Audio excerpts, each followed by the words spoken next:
TDP నేత స్వచ్ఛంద్ర corporation chairman Pattabhi ఆగ్రహానికి GVMC ఉద్యోగి ప్రాణాలు కోల్పోయాడు. పట్టాభి రివ్యూ సమావేశంలోనే గుండెపోటుకు గురయ్యాడు. రివ్యూ సమావేశంలో జీవీఎంసీ ఉద్యోగి గోవిందరాజులను పదే పదే ప్రశ్నలతో హింసించారు పట్టాభి. దీంతో గుండెపోటుకు గురైన జీవీఎంసీ ఉద్యోగి గోవిందరాజులు ఆసుపత్రిలో చికిత్స పొందుతూ మృతి చెందాడు. పట్టాభి తీరుపై వైఎస్ఆర్సీపీ నేతలు ఆగ్రహం వ్యక్తం చేస్తున్నారు. విశాఖపట్నంలో విషాద ఘటన జరిగింది. GVMC mechanical section superintendent engineer SE Govindarao తీవ్ర ఒత్తిడికి గురై మృతి చెందారు.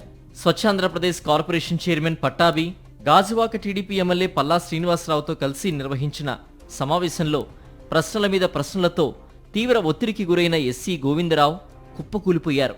గుండెపోటుతో ప్రాణాలు కోల్పోయారు.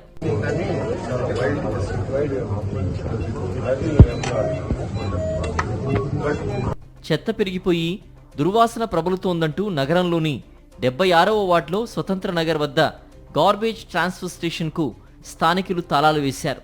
ఈ నేపథ్యంలో పట్టాభి గురువారం జీవీఎంసీ గాజువాక జోన్లో సమీక్షా సమావేశం నిర్వహించారు. సమాధానాలు చెబుతున్న ఎస్సీపై ప్రశ్నల మీద ప్రశ్నలు వేశారు పట్టాభి. డంపింగ్ యార్డ్లో చెత్త నిల్వలు ఎందుకు ఎక్కువ ఉన్నాయి?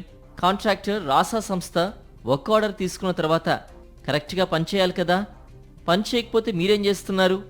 తమాషాలు చూస్తున్నారా అంటూ పట్టాభి ఆగ్రహంతో ప్రశ్నలు అడిగారు. దీంతో తీవ్ర ఒత్తిడికి గురైన ఎస్సీ గోవిందరావు ఒక్కసారిగా కుప్పకూలిపోయారు. అధికారులు ఆయన్ను నగరంలోని ఇండస్ ఆసుపత్రికి తరలించారు. అక్కడ చికిత్స ప్రారంభిస్తుండగానే ఆయన ప్రాణాలు విడిచారు. పట్టాభి సంధించిన ప్రశ్నలు, ఆయన అడిగిన తీరు వల్లే ఎస్సీ గుండెపోటుకు గురై మృతి చెందారని జీవీఎంసీ అధికార వర్గాలు ఆవేదన వ్యక్తం చేస్తున్నాయి.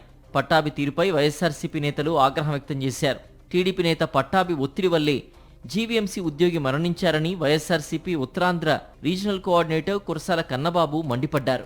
స్వచ్ఛాంధ్ర కార్పొరేషన్ చైర్మన్గా ఉన్న ఒక నాయకుడు, తెలుగుదేశం పార్టీ నాయకుడు, రివ్యూ మీటింగ్ పెట్టి రివ్యూ మీటింగ్లో అధికారుల్ని చాలా దుర్మార్గంగా ఒత్తిడి చేసినట్టుగా దుర్భాషలాడుతూ మాట్లాడితే ఒక సూపర్ ఇంజనీరు గుండెపోటుతో అక్కడే మరణించాడని చెప్తున్నారు.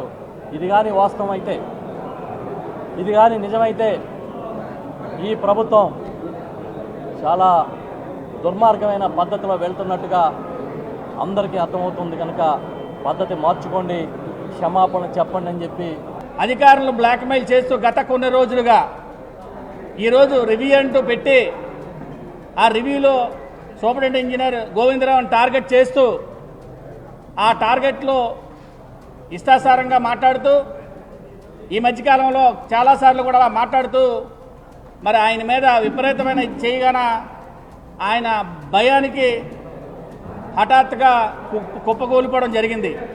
ప్రభుత్వ తప్పులను ఉద్యోగులపై నెట్టేసి వారిని వేధిస్తున్నారని వైఎస్ఆర్సీపీ నేతలు మండిపడ్డారు. వెంటనే పట్టాభిని పదవి నుంచి తొలగించి అరెస్ట్ చేయాలని, ఇలాంటి సంఘటనలు పునరావృతం కాకుండా చర్యలు తీసుకోవాలని డిమాండ్ చేశారు.